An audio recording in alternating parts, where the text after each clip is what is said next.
Happy cooking everyone! Let's share another vlog, another recipe. Tayo nang magluto ng sinigang na hipon sa miso.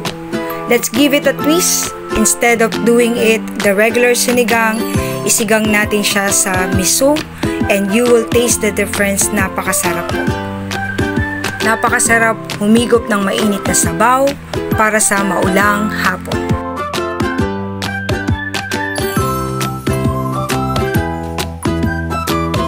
Paglagay ng katamtamang dami ng tubig sa kaldero, ilagay ang kamatis, sibuyas at luya, pakuluin, takpan, at intayin hanggang maluto.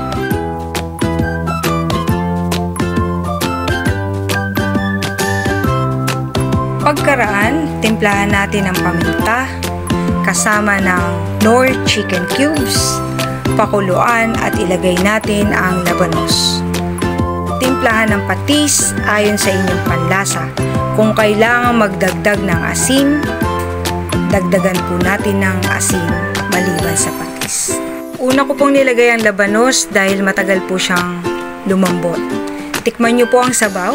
Pag okay na, haluin lang ng bahagya at pagkatapos, ilagay natin ang okra.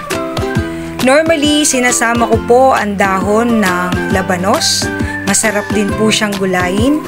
At pagkatapos, lagay natin ang ating hipon.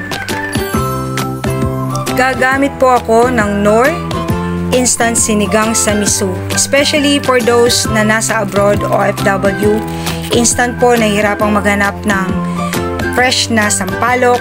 Ito po ang readily available especially sa mga Philippine store or Asian store. Pwede po kayong gumamit yan. Masarap din po ang lasa.